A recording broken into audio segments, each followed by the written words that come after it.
What does it feel like to be loved too much? To have someone memorize you, your habits, your silences, the exact way you take your coffee, and hand it all back like a gift you never asked for? What happens when I'll never let you go stops sounding like devotion and starts sounding like a sentence? I know exactly what it feels like because I was there. I lived every second of it. And 15 years later, it still isn't over. What you're about to hear is a true account, my account, of what a woman's obsession became when it went unseen.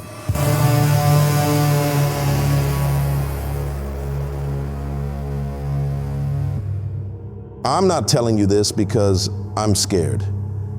I want that clear up front. I'm telling you because I need someone, anyone, to have it written down in case the day comes when I can't tell it myself. Her name is Coco. I met her 15 years ago at a friend's apartment, one of those parties you don't expect to remember.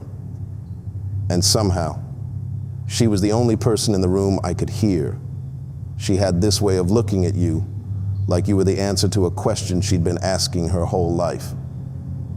At the time, I thought that was the most beautiful thing anyone had ever done for me. Now I understand it differently. A person who looks at you like that isn't seeing you. They're seeing something they've already decided you are. But I'm getting ahead of myself. I have to tell you about the good days first because that's the part nobody wants to hear.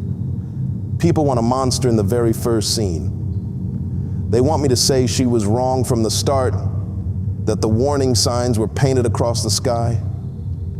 They weren't. For a while, being loved by Coco was the best feeling of my entire life. And she loved me the way you dream about being loved. Completely. Like I was the only thing the world had ever bothered to make. It was overwhelming. But back then, overwhelming felt like proof. Proof that someone could finally see all of me and still want every single piece.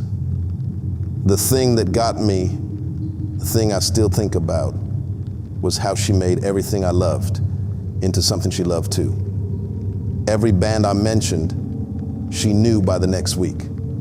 Every food I liked showed up in her kitchen. And she knew, she made it a point to know, that I loved horror movies. So she watched every single one with me. All of them. The slow ones. The cheap ones. The ones that scared me when I was a kid. She never flinched. Never got bored. Never once asked when it would be over. She'd just sit there in the blue light of the screen. And every so often I'd glance over and she wouldn't be watching the movie at all. She'd be watching me. I thought that was love too. A girl who'd rather watch my face than the film. I didn't understand yet that a reflection doesn't have a face of its own. It only has yours, handed back. The first crack came around month 4. We were lying in bed, her head on my chest, and she said it so quietly it was almost like she didn't want me to hear. We were together before this. You know that, right? Not this life, before. We keep finding each other. We always will. I laughed. I actually laughed because I thought she was being dramatic the way people get at 2 in the morning. But she lifted her head, looked at me with those answer to a question eyes and said, "I'm not joking. I did something to make sure of it." I asked her what she meant. She just smiled, put her head back down and said, "Don't worry about it. Just know that we're tied now. There's a thread. You can't see it, but it goes from me to you and back again. And nothing in this world or any other can ever cut it."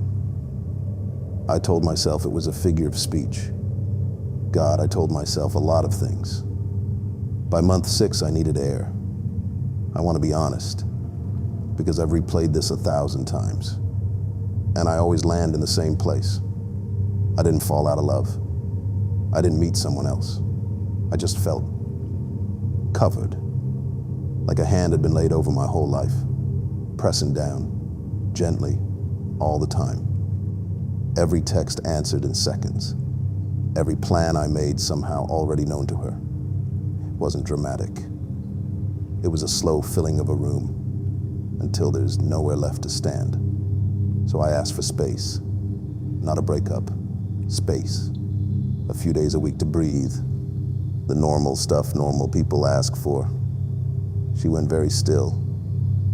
And then she said something I wouldn't understand for a long time. Space doesn't matter. The thread doesn't care about space. You can go as far as you want. It only pulls tighter. Then she smiled, kissed my forehead, and told me she understood, that she'd give me all the room I needed. That was the last normal conversation we ever had.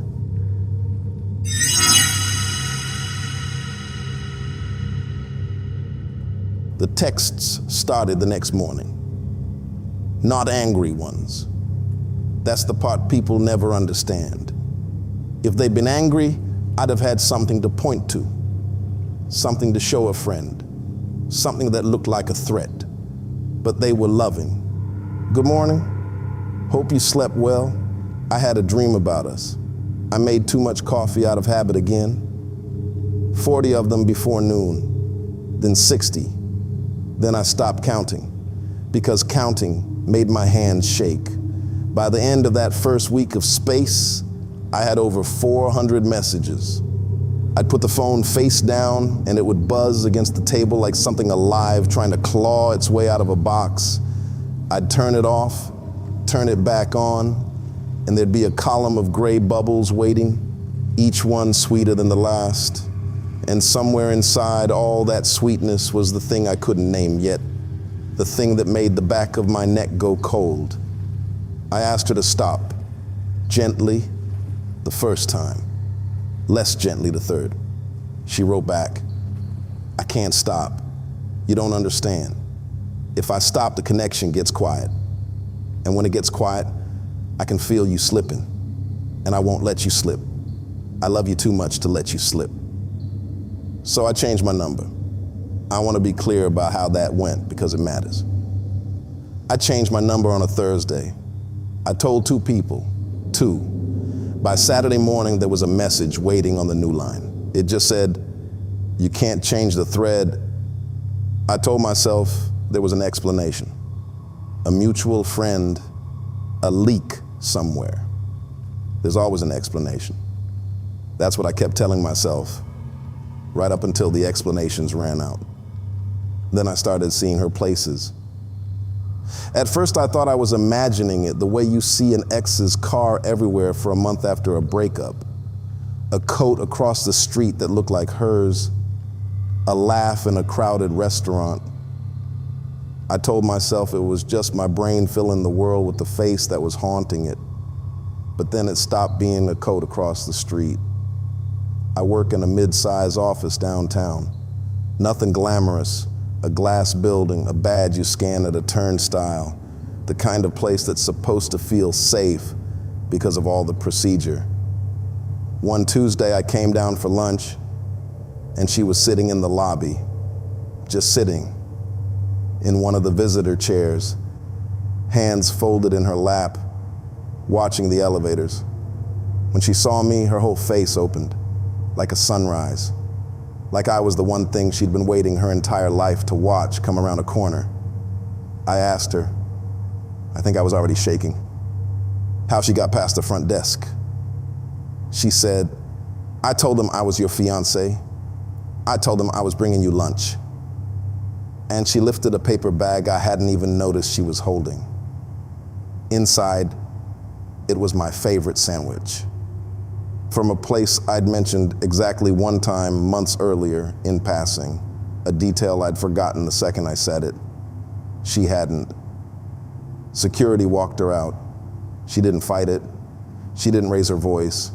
She just kept her eyes on me the whole way to the door, smiling, mouthing something I couldn't hear through the glass. I asked the guard later what she'd said. He looked uncomfortable. Actually uncomfortable, this big guy who'd seen everything. He said, "She told me to tell you she'll keep you warm."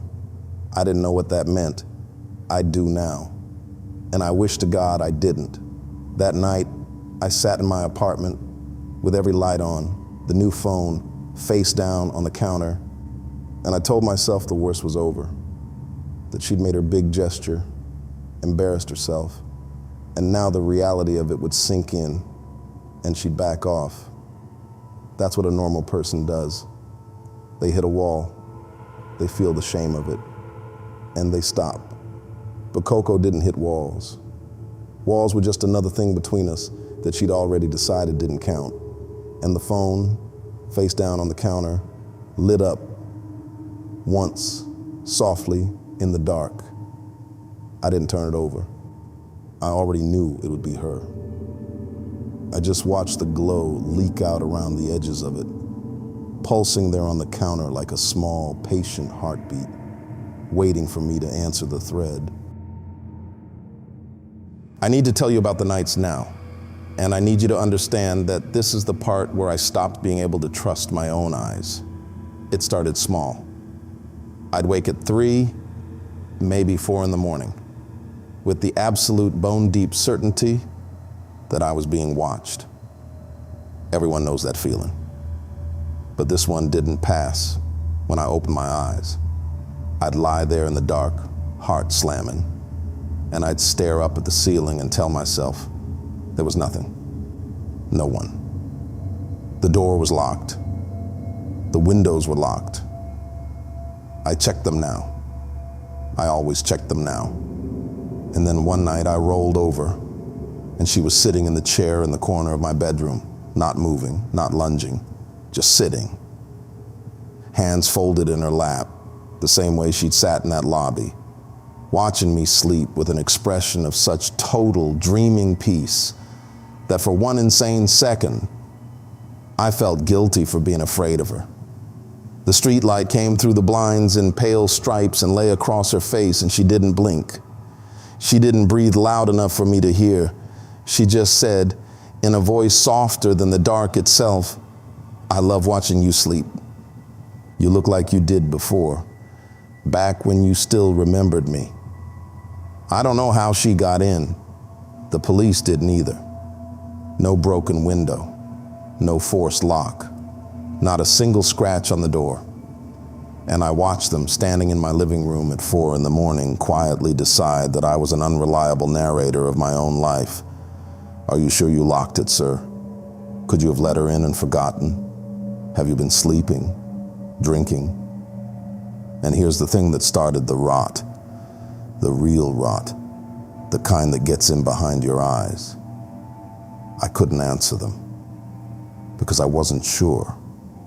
Not anymore. She'd been in my life so completely for so long that I'd started to wonder if there really was a thread. If I was the crazy one for being able to feel it pull. She didn't just haunt my apartment. She moved into the inside of my own skull and rearranged the furniture until I couldn't tell where my mind ended and her certainty began. Then there was the cat. I'd been feeding a stray off my fire escape for about a year. Skittish little thing, wouldn't let anyone near it but me.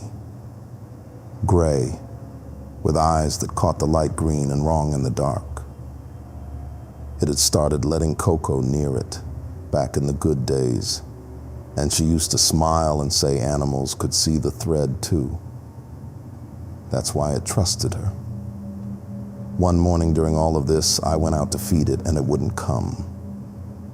It sat at the far end of the rail with its back arched and its ears flat against its skull, and it was not looking at me. It was looking past me, at the dark square of my bedroom window behind me. And it made a sound I have never heard a cat make before or since. Low, long, wrong. A sound like a warning in a language I almost understood. Then it went down the fire escape into the gray morning, and I never saw that cat again. Remember it. The gray, the green eyes, the way it stared past me at the dark. You're gonna need it later. I didn't know that then. I know it now. And here's the thing I didn't notice for months. The thing that's actually the center of all of this. I need you to pay attention. Sometime back in the early weeks, before the lobby, before the chair, I lost a hoodie, just a gray hoodie. Old, soft, worn so long it had stopped being clothing and started being a part of me. I wore it constantly. And one day it just wasn't on the hook by the door. I figured I'd left it at the gym or in my car or at her place. And I made a mental note to grab it. And then life got loud and I forgot. You don't file a report over a missing hoodie. You don't even really notice it's gone. It just quietly stops being in your life. And you stop looking at the empty hook where it used to hang. I want you to hold on to that hoodie because Coco did. It came to a head on a Friday in October. I'd had enough. I decided I'd go to her place in daylight and end it completely. No more space, a full and total severing, said to her face. I told a friend where I was going. I want that on the record. I told someone. She buzzed me up before I even pressed the button, like she knew. Of course she knew. The smell hit me first. Wax, something herbal, and underneath it, something Swedish and spoiled. The curtains were drawn, candles everywhere, dozens, burned down to different heights, throwing that low light that makes walls look like they're breathing. And the walls, every inch was covered in paper, her handwriting, every offhand thing I'd ever said in the months we were together, taped up edge to edge until you couldn't see the paint. He takes his coffee black when he's sad. He touches the door frame on his way out. He says he doesn't believe in any of this. And in the center of the room, ringed with candles, was my hoodie. It wasn't just sitting there.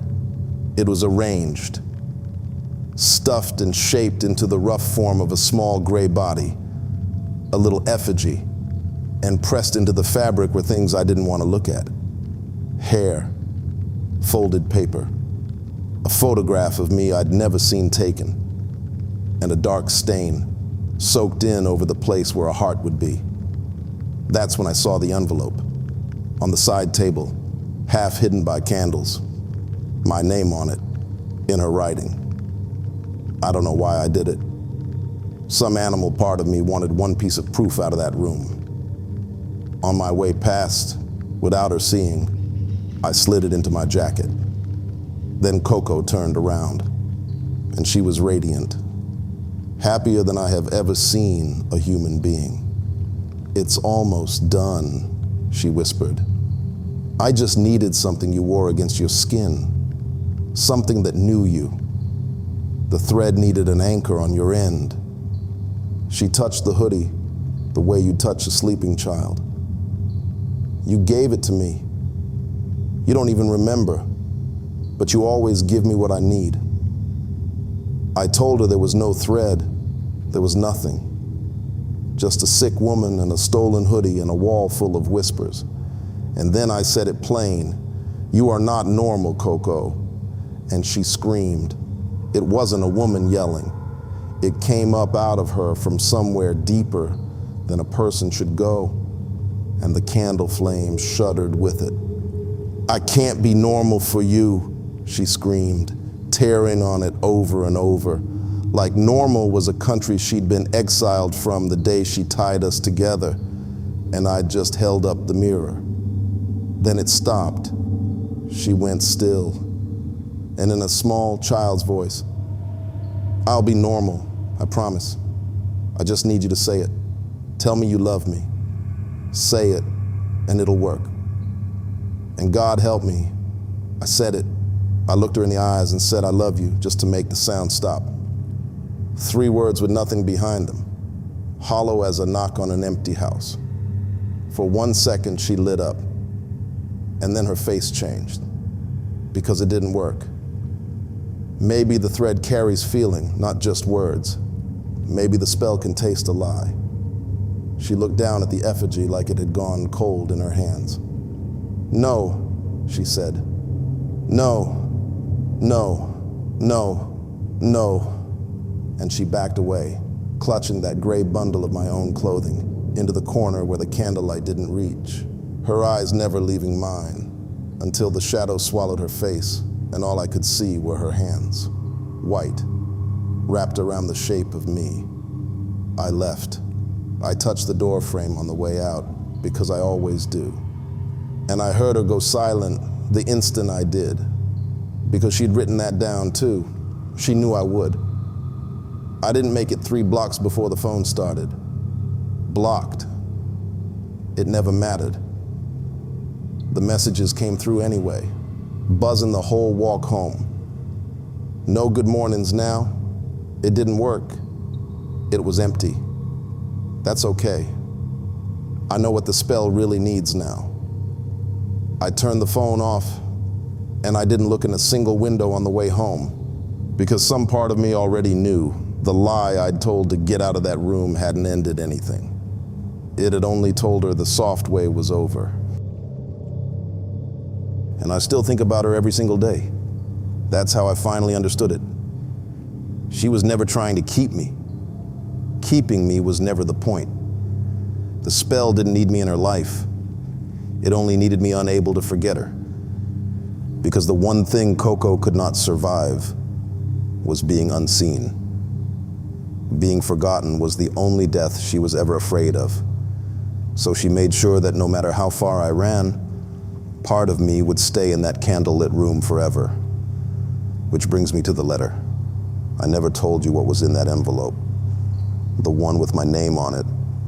The one I slid into my jacket on the way out of her apartment 15 years ago.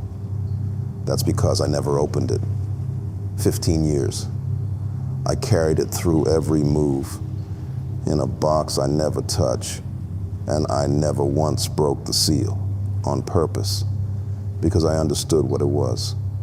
It was her final message, the last thing she ever wanted to say to me, and I decided that the one payback I had, the only power left to me, was to deny her that, to make sure her last words never reached me. If I never opened it, then she never got to finish. She'd spend the rest of her life not knowing whether I'd read it, whether I'd felt it, whether it landed. That silence was mine to give her, and I gave it to her for 15 years, but I'm never getting closure while it stays sealed. So tonight, telling all of you this, I'm going to open it for the first time. Right now with you. Neither of us has heard these words before. We're going to hear them together. She wrote this 15 years ago. My love, you turned your locks every night, so certain. But the thing you feared was already inside, folded in the dark of you, breathing when you breathed. It signed its name in you while you slept, and you called the ache a bad dream. I went down into the dark to bind us, and something answered, and I let it in. The thread was never only mine.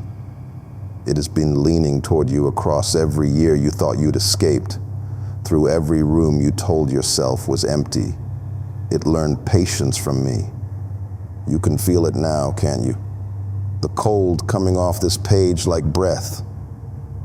That isn't memory, my love. That's arrival. Don't be afraid when the room goes quiet and something is already looking back. Soon there will be no seam left between us at all. I told you I'd keep you warm. I'm already inside. Coco, I lowered the letter. My hands weren't steady. 15 years of silence. And she got the last word after all. And then I looked up. There, in the doorway, a cat, gray. The same washed out dirty gray. Ears flat against its skull, back drawn up in that high wrong arch. And the eyes, green, catching the light at an angle that no light in that room should have made. The exact green I'd seen on my fire escape 15 years and 1,000 miles ago. The same stray, not like it. It, the bent left ear, the white notch under its chin, the way it didn't blink, the way it didn't look at me so much as through me. Into the dark it had always been watching, the dark that was now standing right behind my chair. It had found me, in a city she never knew I lived in, exactly the way she said it would. If this kept you up, if you felt even a little of that cold come off the page, subscribe and stay close. There are more of these, more people who got out just far enough to tell it, and some who didn't, because some doors, once you open them, you don't get to close again.